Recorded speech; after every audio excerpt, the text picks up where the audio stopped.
Hello guys, एक बार फिर स्वागत है आपका माइक्रोसॉफ्ट की इस अमेजिंग सीरीज में। गाइज आज की वीडियो आपके लिए बहुत इंपॉर्टेंट होने वाली है क्योंकि आज की इस वीडियो में हम लोग सीखने वाले हैं कि माइक्रोसॉफ्ट वर्ड के अंदर हम लोग कैसे बहुत ही इजी तरीके से अपने बिजनेस के लिए एक प्रोफेशनल विजिटिंग कार्ड तैयार कर सकते हैं कुछ ही मिनट्स में। तो बने रहिए मेरे साथ इस वीडियो में और इस वीडियो को स्किप ना करें और पूरी वीडियो को जरूर देखें। तो चलिए माइक्रोसॉफ्ट की स्क्रीन पर जाते हैं और एक विजिटिंग कार्ड तैयार करना सीख लेते हैं। तो जैसे कि आप देख सकते हैं कि मेरे पास ऑलरेडी एक विजिटिंग कार्ड यहाँ पे क्रिएटेड है। इसी तरह से मैं एक और विजिटिंग कार्ड यहाँ पे बनाना चाहता हूँ। तो उसके लिए हम लोग इस पेज को थोड़ा सा छोटा कर लेते हैं। अभी आप देख सकते हैं कि मेरे पास ये एक पेज है। तो ऐसा ही एक और विजिटिंग कार्ड बनाने के लिए नीचे इसी पेज के नीचे एक और विजिटिंग कार्ड तैयार कर देता हूँ। तो वो विजिटिंग कार्ड तैयार करने के लिए हम लोगों को जाना है इंसर्ट टैब के अंदर और यहाँ से लेना है शेप। तो जब भी आप एक विजिटिंग कार्ड तैयार करें तो आपको एक विजिटिंग कार्ड का शेप का जो साइज होता है वो अगर आप इंच में क्रिएट कर रहे हैं तो इंच में उसका जो साइज होता है 3.5x2। तो ये उसका साइज होता है। लेकिन मैं यहाँ पे बिना साइज के अभी बना दे रहा हूँ कि किस तरह से हम लोग एक विजिटिंग कार्ड तैयार कर सकते हैं। तो अगर बिना साइज के हम लोग यहाँ पे बनाएंगे उसके बाद हम लोग इजीली साइज मेजर करके भी वहां से साइज को फिक्स कर सकते हैं। तो जैसे इस तरह से मैंने ये डिजाइन दिया। अब यहाँ पे हम लोगों को किस तरह का इसमें बैकग्राउंड चाहिए तो यहाँ पे हम लोग शेप फिल में जाएंगे जहाँ से हम इसका शेप फिल कर देंगे व्हाइट कलर में। यहाँ पे एक आउटलाइन आ रही है तो हम लोग शेप आउटलाइन में जाएंगे और यहाँ से कर देंगे नो आउटलाइन। अब इसके बाद हम लोगों को ये ब्लू वाला एरिया जो होता है वो हम लोगों को इसमें डिजाइन करना है। उसके लिए हम लोगों को इस शेप वाले ऑप्शन पे जाना है एक रेक्टेंगल पे और अगेन मैं यहाँ पे वही जो शेप है दोबारा से इसमें क्रिएट कर देता हूँ। तो कुछ इस तरह से हम लोग इस पूरे शेप को क्रिएट कर देंगे। अब इस पूरे शेप को क्रिएट करने के बाद यहाँ पे मैं जाता हूँ और यहाँ से मैं कर देता हूँ नो आउटलाइन। उसके बाद हम लोग एडिट शेप पे जाते हैं जहाँ से हम एडिट पॉइंट्स में क्लिक करेंगे। तो इसकी जो नीचे वाली पॉइंट है आपको इसमें लेफ्ट क्लिक होल्ड करके रखना है और कुछ इस तरह से इसको मूव कर लेना है जहाँ तक आप इसकी पॉइंट को मूव करवाना चाहते हैं। इतना करने के बाद इसको थोड़ा सा कर्व में अप्लाई करना है। तो उसके लिए कुछ इस तरह से आपको इसमें कर्व पॉइंट अप्लाई कर देने हैं। तो कुछ इस तरह से ये कर्व में यहाँ पे अप्लाई हो जाएगा। अब इसमें कोई कलर फिल अगर आप चाहते हैं कि इसमें आप कलर फिल करें, कलर फिल करने के लिए आपको फॉर्मेट टैब पे जाना है जहाँ पे शेप फिल पे क्लिक करना है और यहाँ पे आपको एक ऑप्शन मिलेगा ग्रेडियंट का। एक्चुअली मैं इसमें ग्रेडियंट इसलिए फिल करना चाहता हूँ कि आप देख सकते हैं मैंने यहाँ पे थोड़ा डार्क कलर और यहाँ पर एक तरीके से लाइट कलर फिल किया है। तो यहाँ पे मैं पहले कोई कलर इसमें फिल कर देता हूँ। उसी कलर को हम लोग ग्रेडियंट में फिल करेंगे जहाँ पे हम शेप फिल में जाते हैं और ग्रेडियंट पे क्लिक करते हैं। मोर ग्रेडियंट्स में जाते हैं यहाँ पे और यहाँ पे आपको जो भी ग्रेडियंट इसमें फिल करना होता है तो मैं यहाँ प्रीसेट ग्रेडियंट में से भी एक कोई ग्रेडियंट ले सकता हूँ। जैसे मैंने इस तरह से ग्रेडियंट लिया और मैं इसमें से इन चीजों को जो है डिलीट कर दे रहा हूँ। मैं सिर्फ दो ही कलर इसमें रखना चाहता हूँ और इसमें भी मुझे इसको रेडियल में चाहिए, लाइनियर में चाहिए या फिर कोई अनदर ऑप्शन में चाहिए वो हम लोग यहाँ से इसमें अप्लाई कर सकते हैं। तो कुछ इस तरह से यहाँ पे ये बन जाएगा। अगर आपको इसमें कलर एडिट करने होते हैं तो यहाँ से आप अपने अकॉर्डिंग कलर भी इसमें ऐड कर सकते हैं। तो कुछ इस तरह से मैंने इसको रख लिया है और इसकी जो डायरेक्शन है वो मुझे कुछ इस तरह से रखनी है। यहाँ मुझे लाइट रखना है, यहाँ मुझे डार्क रखना है। तो कुछ इस तरह से इसका जो कलर होता है वो बन जाता है। अगर आपको कलर पसंद नहीं आता है तो आप मोर फिल कलर में जाके अपने अकॉर्डिंग कलर जो है इसमें ले सकते हैं। तो जैसे कि मुझे इसमें कोई कलर चाहिए इधर से तो यहाँ पे मैं कोई कलर चूज कर लेता हूँ और इसे कर देता हूँ ओके। तो ये कुछ इस तरह से यहाँ पे बन जाएगा। अब इसके बाद क्या करते हैं कि हम लोगों को ये एरिया चाहिए जो येलो में है और ये एरिया चाहिए जो रेड में है। इसके लिए भी हम लोग शेप्स क्रिएट करते हैं। इंसर्ट टैब पे जाएंगे, शेप्स में जाते हैं। इसके बाद मैं एक रेक्टेंगल ले लेता हूँ कुछ इस तरह से। अब ये रेक्टेंगल लेने के बाद जहाँ पे हम लोग शेप आउटलाइन में जाएंगे यहाँ से हम कर देते हैं नो आउटलाइन। इतना करने के बाद यहाँ पे हम लोग क्या करते हैं कि हम लोग जाते हैं एडिट शेप पे और यहाँ से कर देते हैं एडिट पॉइंट। तो इसकी जो पॉइंट्स हैं वो कुछ हम लोगों को इस तरह से एडिट करने हैं। यहाँ पे मैं एक बार क्लिक करता हूँ तो ये कुछ पॉइंट्स यहाँ पे दे देगा। तो कुछ इस तरह से हम लोग यहाँ से इसको ऐसे मैनेज कर लेते हैं। अब इसी तरह से जैसे नीचे की पॉइंट है वहां से हम लोग इसको सिलेक्ट करके कुछ इस तरह से इसको भी मूव यहाँ पे कर लेंगे। तो यहाँ पे थोड़ा सा कर्व की डिजाइन से यहाँ पे बन जाएगी। अब इतना करने के बाद हम लोग बाहर क्लिक करते हैं तो कुछ इस तरह से कर्व यहाँ पे बनी हुई है। इस कर्व को जो है, इस शेप को जो है मैं पीछे भेजना चाहता हूँ। मैं यहाँ पे कर दूंगा सेंड बैकवर्ड। तो ये पीछे चली जाएगी। इसका जो कलर है वो मुझे रखना है येलो कलर में। तो यहाँ से मैं कलर इसका सिलेक्ट कर लेता हूँ। तो इस तरह से मुझे इसका कलर जो है वो फिल करना है। तो कभी भी अगर इसको मैनेज करना हो साइज वगैरह में तो हम कुछ इस तरह से इसको मैनेज कर सकते हैं। तो ये येलो वाला शेप बनाने के बाद हम लोगों को बनाना होता है रेड शेप और इस रेड शेप के लिए हम लोग इंसर्ट टैब पे जाते हैं जहाँ पे हम लोग दोबारा शेप में क्लिक करेंगे और यहाँ से एक शेप क्रिएट कर देते हैं।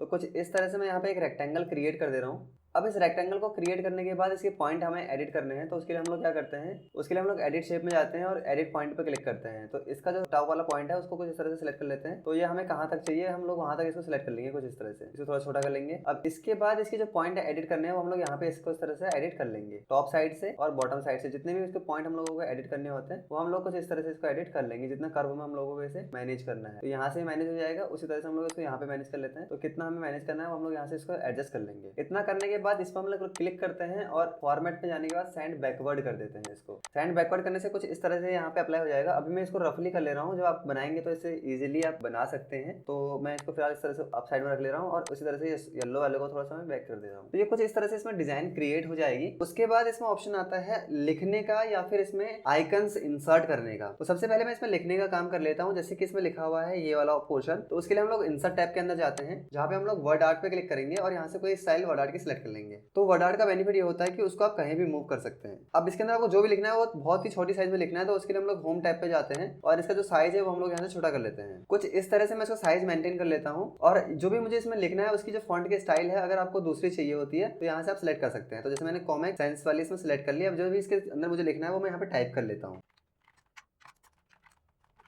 अब ये लिखने के बाद मुझे यहाँ पे इसके स्पेस वगैरह को मेंटेन करना है, तो हम लोग पूरे डेटा को सिलेक्ट करते हैं, होम टैब पे जाते हैं और यहाँ से कर देते हैं रिमूव स्पेस आफ्टर पैराग्राफ। इतना करने के बाद यहाँ पे मुझे इसको कहाँ पे रखना है वहाँ पे मैं इसको एडजस्ट कर लेता हूँ। तो ये कुछ इस तरह से यहाँ पे एडजस्ट हो जाएगा। अगर कलर आपको इसका चेंज करना हो तो फॉन्ट कलर में जाके आप इसका फॉन्ट का जो कलर है वो भी चेंज कर सकते हैं इस तरह से। तो ये यहाँ पे अप्लाई हो जाने वाला है। अब इसके बाद मुझे यहाँ पे कंपनी का लोगो इंसर्ट करना है। तो आपको पता होना चाहिए कि आपकी कंपनी का जो लोगो है वो कहाँ पर है। तो जैसे कि मैं इंसर्ट टैब पे जाता हूँ, मैं दोबारा से यहाँ पे पिक्चर पे जाता हूँ। पिक्चर में जाने के बाद जो मैंने यहाँ पे आइकन रखा हुआ है, मैंने रखा है न्यू वॉल्यूम ई के अंदर। तो मैं यहाँ से मेरी जो भी आइकन है, जैसे ईसीसी लोगो मेरे पास यहाँ पे है, तो मैं इसे सेलेक्ट कर लेता हूँ और इसको मैं यहाँ से इंसर्ट कर देता हूँ। अब इंसर्ट करने के बाद मुझे इसका साइज कितना रखना है वो हम लोग यहाँ से साइज फिक्स कर सकते हैं। जितना चाहिए आपको उतना रख सकते हैं, जितना नहीं चाहिए उतना आप यहाँ से आके क्रॉप कर सकते हैं।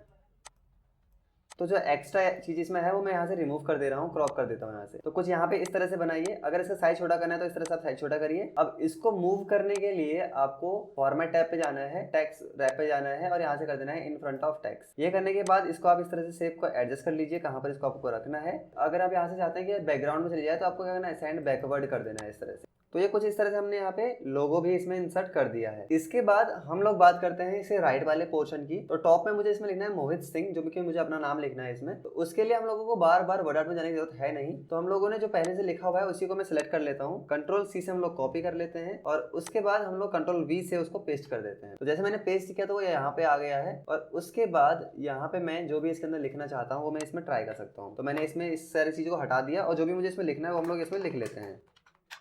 तो ये चीज मैंने इसमें लिख ली और इसका जो कलर है वो मुझे रखना है व्हाइट। तो हम यहाँ पे जाते हैं, मैंने इसे व्हाइट कर लिया और लिखे हुए को मुझे थोड़ा बोल्ड करना है तो मैंने इस तरह से उसे बोल्ड कर दिया। अब इस तरह से मैंने इसको यहाँ पे एडजस्ट कर दिया है। इसके बाद हम लोगों को इसमें लिखना है ये इवन स्टेप अकेडमी और यहाँ पे हम लोगों को कंप्यूटर का आइकन चाहिए। तो अगर आपको कभी भी कोई भी आइकन्स ऐड करने होते हैं तो उसके लिए आपको गूगल में जाना है और आपको यहाँ पे लिखना है फ्री आइकन्स। तो जैसे आप ये लिखते हैं, ये लिखने पर आपको सबसे ऊपर एक ऑप्शन मिलेगा, आपको क्लिक करना है उस पर और जो भी आइकन आपको यहाँ से चाहिए होता है वो आइकन आप यहाँ पे सर्च कर सकते हैं। सारे के सारे आइकन्स फ्री होते हैं। तो जैसे मैं इसमें लिख ले रहा हूँ कि मुझे जो है इसमें कंप्यूटर के आइकन चाहिए, तो मैंने कंप्यूटर लिखा। अब ये कंप्यूटर से रिलेटेड मुझे आइकन्स यहाँ पे दे देगा बहुत सारे। अब जो भी आइकन मुझे अपने अकॉर्डिंग सूटेबल लगता है मैं उस आइकन को यहाँ से कॉपी कर लेता हूँ। कॉपी करना है, यहाँ पे जाना है आपको, यहाँ पे आपको सेकंड ऑप्शन मिलेगा कॉपी पीएनजी टू क्लिपबोर्ड। आपको बस यहाँ पे क्लिक कर देना है, इस पे अपनी फाइल पे जाना है और यहाँ पे उस चीज को पेस्ट कर देना है। कंट्रोल वी भी कर सकते हैं आप और यहाँ से भी उसे पेस्ट कर सकते हैं। इसके बाद इसका साइज अगर आपको छोटा करना हो तो आप यहाँ से इस तरह से डायरेक्ट इसका साइज छोटा कर लीजिए। आपको जहां पर भी इसे रखना हो आप वहां पे एक तरह से इसको मूव करके रख सकते हैं। तो जैसे इसको मूव करने के बाद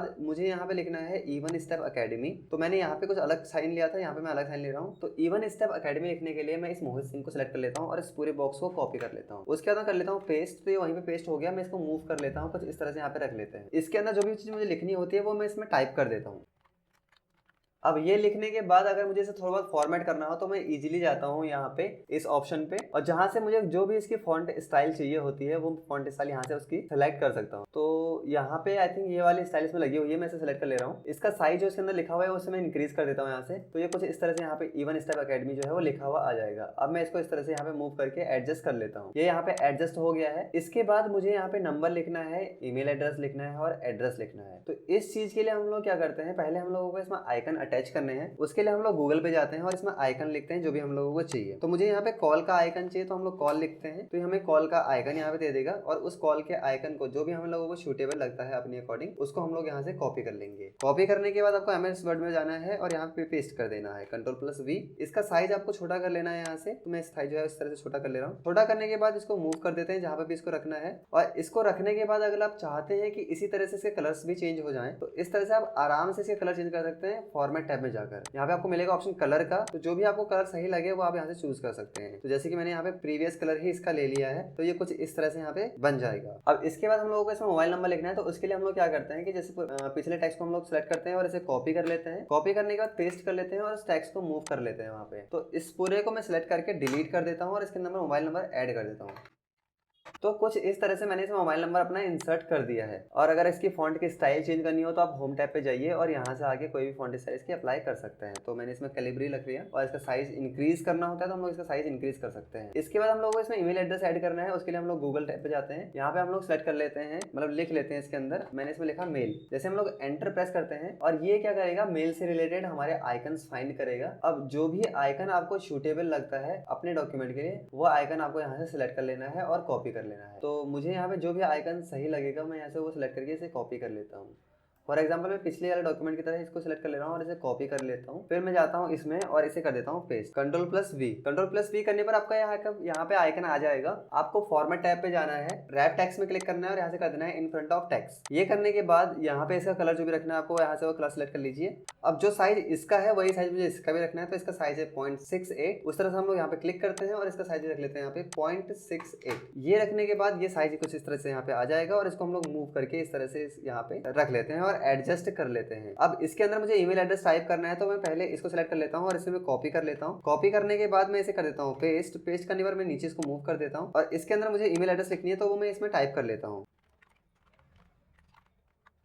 अब जैसे आप देख सकते हैं कि यहाँ पे मैंने ईमेल एड्रेस लिख दिया है, तो ये थोड़ा सा बोल्ड आ रहा है। तो हम लोग क्या करते हैं कि यहाँ पे इसको अनबोल्ड कर देते हैं और साइज इसका थोड़ा सा हम लोग छोटा कर देंगे। जो हमारा मोबाइल नंबर है उससे साइज से थोड़ा छोटा कर लेंगे क्योंकि ये इसमें एडजस्ट नहीं हो रहा है। तो यहाँ से हम लोग इसका जो साइज है वो यहाँ से छोटा कर सकते हैं। साइज छोटा करने पर ये कुछ यहाँ पे इस तरह से एडजस्ट हुआ है। तो हम लोग ऐसा भी कर सकते हैं कि इन आइकन्स को थोड़ा सा और लेफ्ट कर सकते हैं अपने अकॉर्डिंग, जैसे भी इनको मैनेज करना हो हम लोगों को। और उसके बाद हम लोग इनके साइज या फिर इनकी मूवमेंट को एडजस्ट कर सकते हैं। तो जैसे कि मोबाइल नंबर तो ठीक है, तो इसका साइज हम लोगों ने यहाँ पे रख दिया कुछ इस तरह से, और उसी तरह से मैं इसको थोड़ा सा सिलेक्ट कर लेता हूँ और इसका साइज थोड़ा सा इंक्रीज कर देते हैं। तो अब यहाँ पे आपका ईमेल एड्रेस भी एडजस्ट हो गया है। अब इतना करने के बाद हम लोगों को इसमें एड्रेस लिखना है। तो एड्रेस के लिए भी हम लोग यहाँ पे गूगल टैब पे जाते हैं और यहाँ पे हम लोग लिखते हैं एड्रेस फाइंड हम लोग यहाँ पे करते हैं। तो ये हमें एड्रेस से रिलेटेड आइकन्स देगा। तो जो भी आइकन हमें सूटेबल लगेंगे अपने एड्रेस से रिलेटेड वो आइकन हम लोग इसमें एडजस्ट अपने कर सकते हैं। तो मुझे ये आइकन चाहिए तो मैंने यहाँ पे इस आइकन को यहाँ से कॉपी कर लेना है। कॉपी करने के बाद MS वर्ड पे जाना है और यहाँ पे कर देना है Ctrl+V करने पर आपका ये आइकन यहाँ पे आ जाएगा, जहाँ पे आपको फॉर्मेट टैब पे जाना है, रैप टेक्स्ट में क्लिक करना है और यहाँ से कर देना है इन फ्रंट ऑफ टेक्स्ट। तो यहाँ पे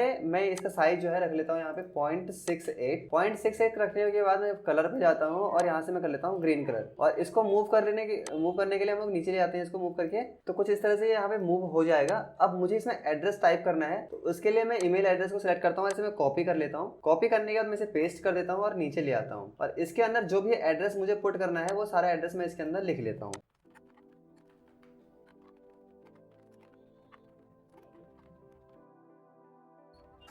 अब ये पूरा टाइप करने के बाद हम लोग इसको एडजस्ट कर लेते हैं। यहाँ पर जाते हैं और इसके स्पेस को यहाँ से कम कर देते हैं। स्पेस कम करने के बाद हम लोग यहाँ पे इसको लेफ्ट अलाइनमेंट में सेट कर देते हैं और इसका साइज थोड़ा सा छोटा कर लेते हैं Ctrl+Shift और लेस देन की हेल्प से। तो यहाँ पे कुछ इस तरह से ये यहाँ पे एडजस्ट यहाँ पे हो जाएगा। तो यहाँ पे हम लोग इसको मूव करके इस तरह से एडजस्ट कर लेते हैं। तो कुछ इस तरह से आपका ये जो एड्रेस है वो अभी यहाँ पे मेंटेन हो जाएगा। तो आप देख सकते हैं कि पिछले वाले की तरह ही ये सिमिलर बन चुका है। ऑलमोस्ट ये आपका पिछले वाले आइकन की तरह ही है। थोड़ा बहुत चेंजेस हैं वो हम लोग अगर आराम से करते तो हम लोग इसको इजीली सिमिलर बना सकते थे। आई होप आपको ये सारे ऑप्शंस समझ में आए हो और आपको ये वीडियो भी बहुत ज्यादा पसंद आई हो। अगर आपको ये वीडियो पसंद आती है तो प्लीज इस वीडियो पे ज्यादा से ज्यादा लाइक करें और इस वीडियो को अपने फ्रेंड सर्कल्स, अपनी कंपनीज या फिर अपने कलीग्स में शेयर करें। और अगर अभी तक चैनल को सब्सक्राइब नहीं किया तो प्लीज चैनल को सब्सक्राइब करें। Thank you.